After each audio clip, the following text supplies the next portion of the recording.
Анкарада 14 сағат. Исәнмесез мөхтәрәм тыңлаучылар, бүген 2025 елның 3 марты, дүшәмбе. Сез турыдан-туры эфирда Төркия авазы радиосының татар телендәге тапшыруларын тыңлыйсыз. Бүгенге чыгарылышта Коръән Кәрим аятының сүрәсе һәм татарча аңлатмасын, соңгы хәбәрләрдән соң 1000 еллыкның беренче чириге программасы белән Төрки дөньяның йолдызлары язмасын тәкъдим итәрбез. Топшуыбызда Коръән Кәримнең Гыйран сүрәсенең 18-нче, 19-нчы һәм 20-нче аятлары белән башлыйбыз. أعوذ بالله من الشيطان الرجيم بسم الله الرحمن الرحيم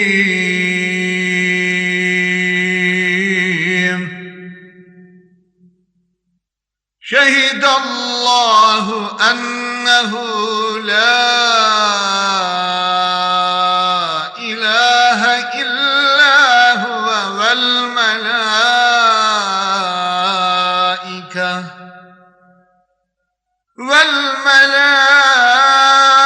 والملائكة وأولو العلم قائما بالقسط لا إله إلا هو العزيز الحكيم إن الدين عند الله الإسلام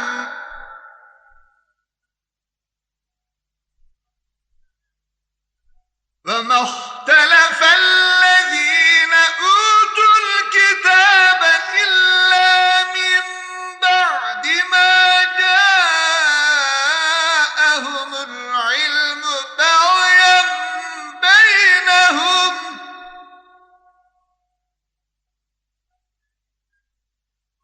ومن يكفر بآيات الله فإن الله سريع الحساب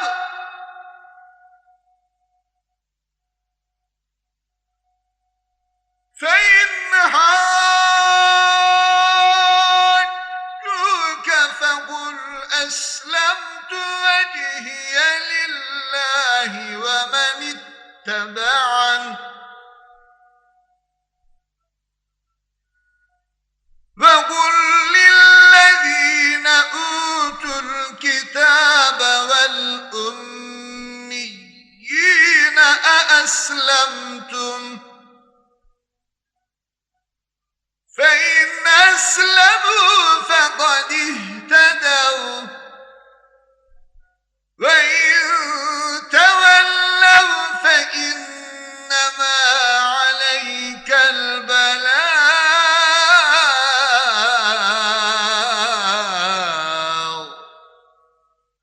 والله بصير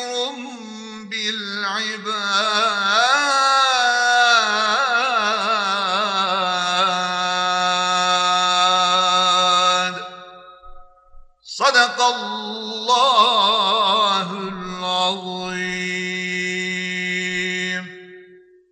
Allah hakikatni, adillikni üskə şarab, özündən başqa heç bir təngri bulmağından ayətləri, dəlilləri bilən isbat etdi. Fəriştələr də, ilim yeləri də, nəbilər, alimlər də buna rastladı. Ondan başqa heç bir təngri yox dedilər. Ol mutlaq jengüçü, hökümgə və hikmətgə bir təmir Allah'dır. Hak din Allah dini İslam'dır. Üzlerine kitap indirilgenden soğundan Kur'an ingeş, bilim algaç, gülünüşüp, ortuk gururlanıp, üzere dolaşıp turalaştılar. Ayetlerini inkar etişler bilsin ki hiç şeksiz Allah cezasını büyük diz verir. Ey Muhammed, əgər qəfirlər senin bilən bəxəsləşə başlasa əyid, bəxəslərimə yergənlər bilən min Allahqa buysandım degen. Üzerine kitap indirilgenlerden ve cahil müşriklerden sonra siz de İslam'ını kabul edip Allah'a buysandınız mı degen. Әгәр исламны кабул иткән булсалар, тогры юлны тапкан булырлар. Әгәр инкар итеп йөз шуйырсалар, сиңа бар тик аларны җәһәннәм газабы белән кисәтергә генә кала. Хактыр ки Аллаһ бәндәләренең кылмышларын күзәтеп тора. Мөхтәрәм җарсыз, Коръән-и Кәримнең Гыйбран сүрәсенең 18-нче, 19-нчы һәм 20-нче аятларын һәм ачыклауларын тыңладыгыз.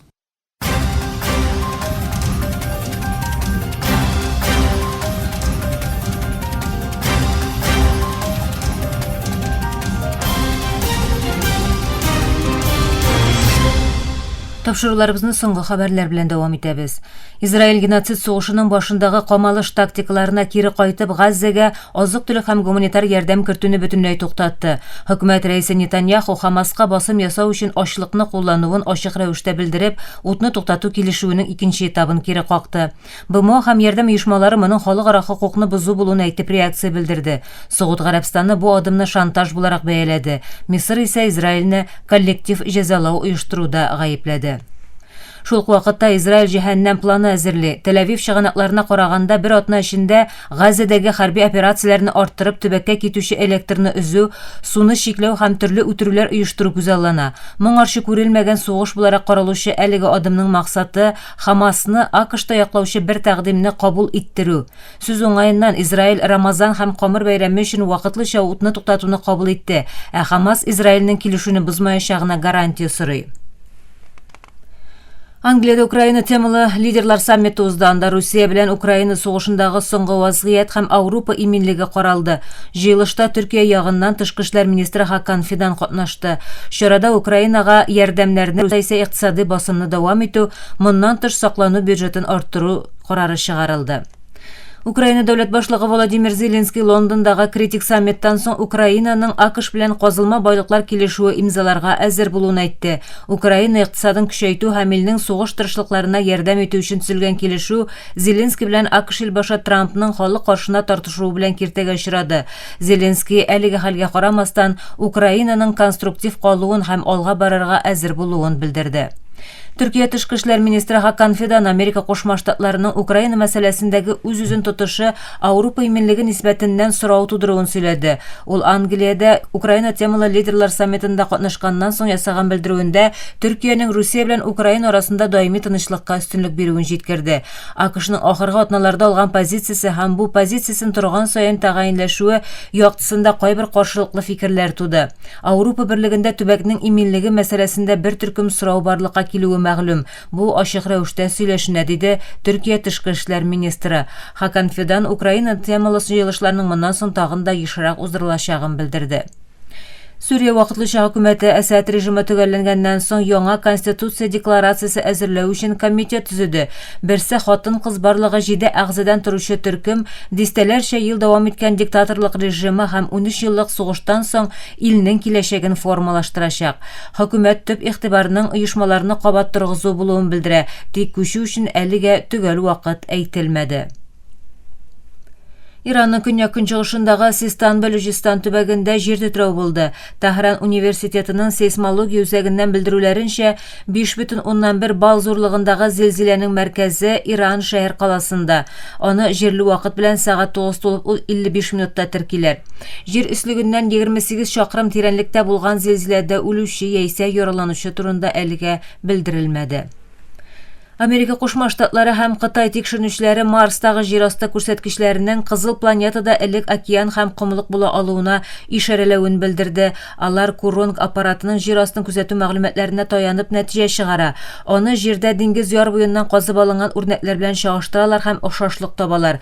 Тикшерүдә катнашучы АКШның Penn State университеты һәм Кытайдагы Гуанчжоу университеты белгечләре Марстагы җир асты структурасының җирдәге үзәнлек яисә океан тирәсенә охшавын ачыклый. Алар кумлыкларының вакыт белән позицияләрен үзгәртә алуын, төньякка авышкан кайбер өслекләр күрелүен һәм ярларның океанда шуышкан булу мөмкинлеген җиткерә.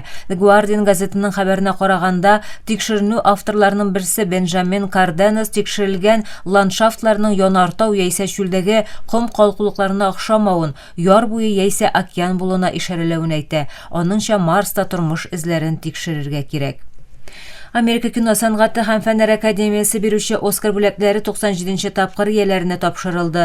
Тантана Лос-Анджелес шәһәрендәге Dolby театрында узды. Чарада иң яхшы фильм номинациясендә Анора җиңде. Ул барлыгы 5 бүләк алып кичәнең йолдызы булды. Эдриан Броди Бруталист фильмындагы роле белән иң яхшы ир-ат актер исемен алды. Иң яхшы актриса номинациясендә исә Анорадагы роле белән Микки Мэдисон беренчелекне яулады. Әлеге фильмның режиссеры Шон Бейкер да Оскарлы булды. Фәләстинле активистларның өйләрен Израиль җимерүләреннән коткару өчен көрәшен яктыртучы Netherland башка Илью картинасы иң яхшы документаль фильм Оскарын алды. Бу соңгы хәбәрләр иде.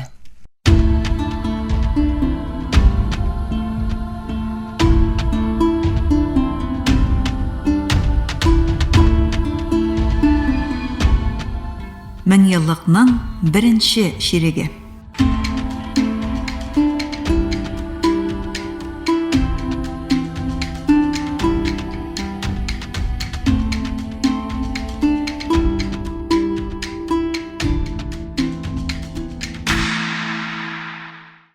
Көнбатыш һәм Көнчыгыш Германияның берле шуының мигбары булып саналучы Хельмут Коль дәвереннән соң яңа 1000 еллыкка Ангела Меркельнең көчле лидерлыгы белән кергән Германия икенче бөтен дөнья сугышыннан соң иң зур демократия имтиханы алдында тора. 1933 елның 5 март көнне үткәрелгән һәм Адольф Гитлер лидерлыгындагы националист партияның парламент көпчелеген үз кулына алган сайлаудан соң тәүге тапкыр Германияда радикаль милләтче карашларга ия партияның тавышлары 21%-ка иреште һәм Германия федераль парламентында икенче зур төркем булды. Бирәктә икътисад һәм миграция сәясәтләре белән Авропа Берлегенең эшчәнлеге мәсьәләсендә традицион үзәк партияләрдән бик аермалы карашларга ия. Германия өчен альтернатива партиясы ил сәясәтләренең шәкилләнүендә, формалашуында һәм Авропа Берлегенең киләчәге мәсьәләсендә төп рольне үз өстенә алачак.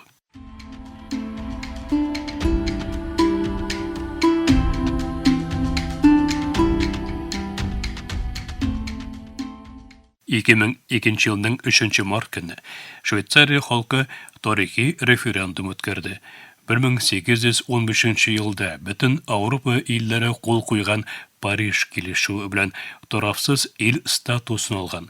Беренче һәм икенче бөтен дөнья сугышларында да шушы тотышын дәвам иттереп, сугышның җимергечлегеннән һәм яулап алынудан сакланып калган Швейцария 11 сентябрь һөҗүмнәреннән соң 2002 елда Берләшкән Милләтләр Оешмасы әгъзалыгы өчен референдум уздырды. Референдумда катнашучыларның якынча 55%-ның тавышы белән Берләшкән Милләтләр Оешмасына кушылу карарына килгән Швейцария бу рәвешле якынча 190 ел буе дәвам иткән тарафсызлык сәясәтендә өлешчә тәмамлады. 2020 елда Авропа Берлегенең Русиягә каршы гамәлгә кертелгән санкцияләрен дә кабул иткән һәм һава киңлеген Русия очкычларына япкан Швейцария 1815 елдан соң беренче тапкыр үзгә сәясәтне тормышка ашырды.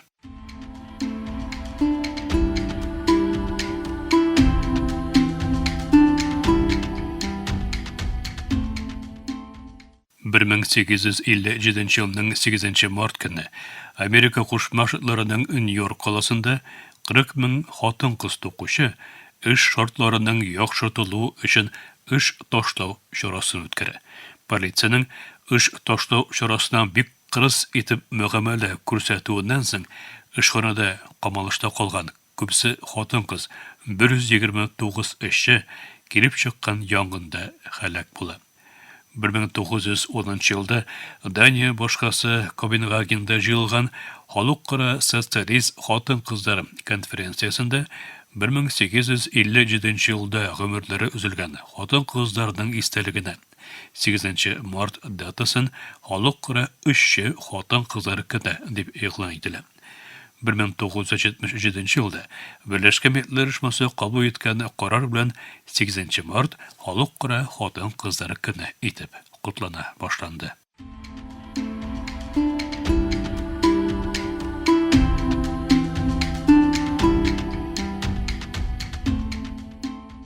2005 елның 3 март көне авиация тарихында рекорд куелды. Америка Кушма Штатлары эшмәкәре Стив Восет туктамыйча һәм өстәмә ягулык алмыйча бер үзе очкыш белән җир шарын әйләнеп чыккан беренче кеше булды. 40,234 чакрымлык сәяхәт 67 сәгать 23 минут дәвам итте.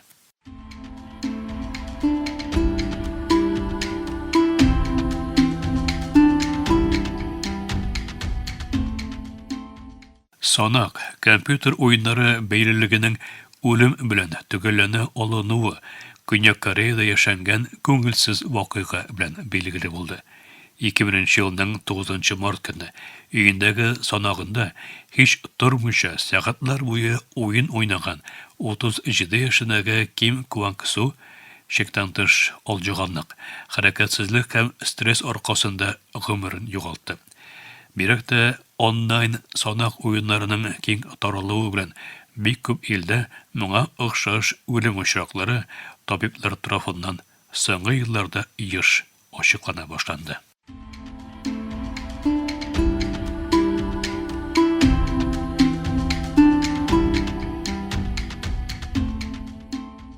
Мең еллыкның беренче ширеге тамамланган чакта март айында Төркиядә театр һәм кино өлкәсендә шактый сәнгать әһеле вафат булды.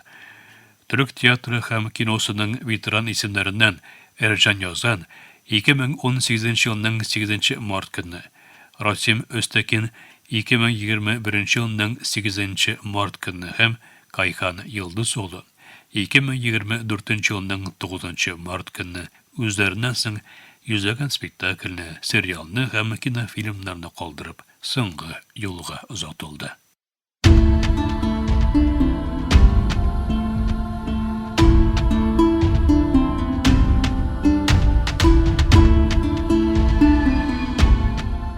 Мең еллыкның беренче ширеге.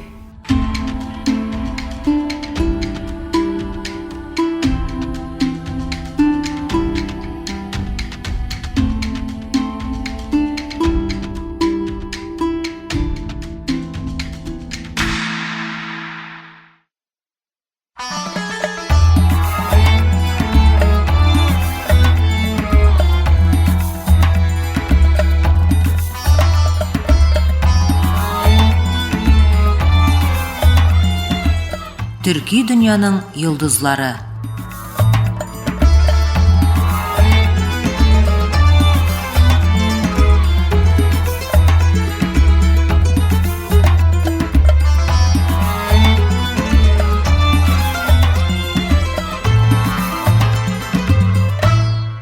Төрки дөньяның йылдызлары тапшыру тизмәбезнең бу бүлемендә сүз танылган суфи Сәйид Әмир Күләл турында барачак.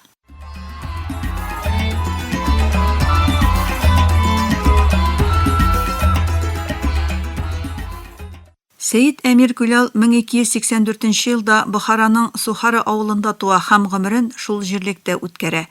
Әмир Күләлнең гаиләсенең бер ягы төрки булып, икенче ягы Мөхәммәд пәйгамбәрнең ыныгы Хөсәйн нәселеннән килә.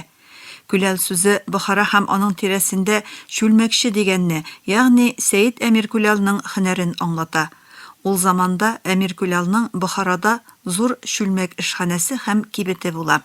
Яшьлек елларында көрәшкә булган кызыксыну белән танылган Әмир Күләл Бохаралылар көрәшне соңыннан барлыкка килгән нәрсә дип санауга һәм бигрәк тә бер галимгә килешмәгән шөгыль дип уйлауга карамастан, бу спорт белән бик яратып шөгыльләнә. Бер көнне ул Рамитән авылында көрәштә катнашканда танылган төрки суфи Мөхәммәд баба Сәммасиның игътибарын җәлеп итә. Бу очрашу аның суфилык юлына кирип китүенә сәбәп була.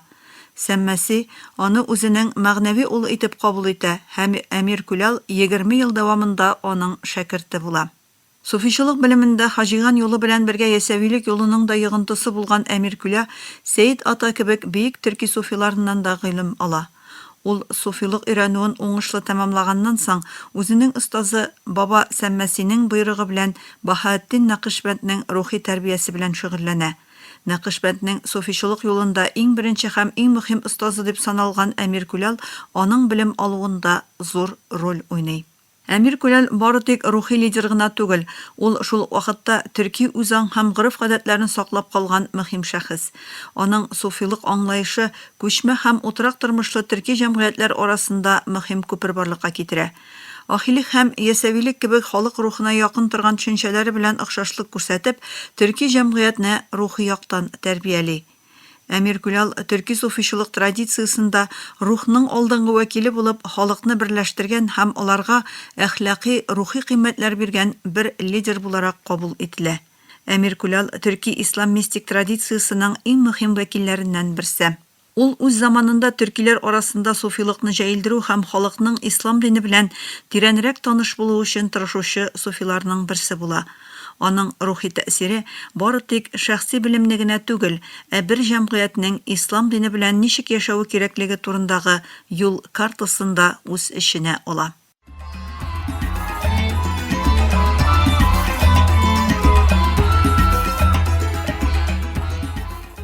Төрки ислам традициясендә суфилык бары тик шәхси тәрбия, өйрәтү генә түгел, ул җәмгыятьнең бердәмлеген һәм тотрыклылыгын да саклаучы фактор буларак кабул ителгән. Әмир Кулалның бу аңлаешы ахилик һәм ясәвилек юлына да охшаган. Аның суфилык карашлары бер яктан ислам кануннарына нык бәйле булса, икенче яктан кешенең күңелен сафландырып, Аллаһка якын булуны максат итеп куя. Әмир Кулалның төрки географияга иң зур йогынтысы аның шәһәрте Баһаатдин Нақшбанд аша булган. Ул рухи тәрбия мәсьәләсендә Нақшбанд юлының төп принципларын формалаштырган иң мөһим шәхесләрдән берсе санала. Нақшбанд юлы соңрак бөтен төрки дөньяда киң тарала һәм күп галимнәр һәм солтаннар тарафыннан кабул ителә. Нәтиҗәдә Сәйид Әмир Кулалның рухи мирасы бүгенге көндә дә ислам дөньясында йогынтысын дәвам итә.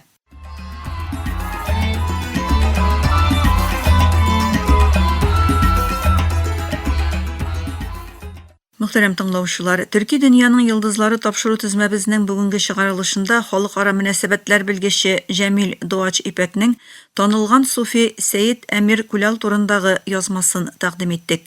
Киләсе тапшыруда күрешкәнгә кадәр исән, имин булыгыз.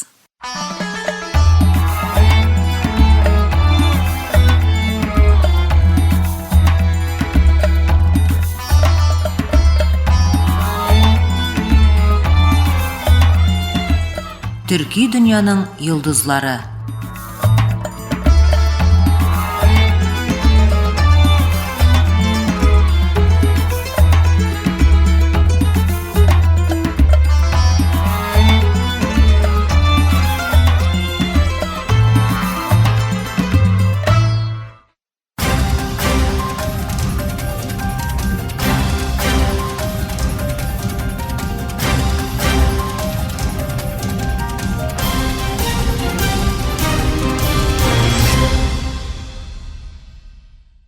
Мөхтәрәм тыңлаучылар, Төркия авазы радиосының татар телендәге тапшырулары шушының белән ахырына якынлашты. Безнең программа һәр көн Төркия һәм Казан вакыты белән көндезге сәгать 2дә 19 метрлы кыска толкынның 15360 кГц эшлегеннән Түрксат 3А һәм Түрксат 4А яшьне белән 3 тапкыр w.trt.net.tr янсызык татарча интернет адресы аша Вот из радио каналыннан тапшырыла. Ярты сәгатьлек тапшыруларыбызның кабатлавын Төркия һәм Казан вакыты белән сәгать кичке 8нче яртыда 42 дәрәҗә көнчыгыш юнәлешендәге Түрксат 3А һәм Түрксат 4А яшьнәре белән 3 тапкыр w.trt.net.tr янсызык татарча интернет сәхифәсе аша Вот West радио каналыннан тыңлый аласыз. Әлегә без сезнең белән сау булышабыз. Эфирдә киләсе очрашуга кадәр.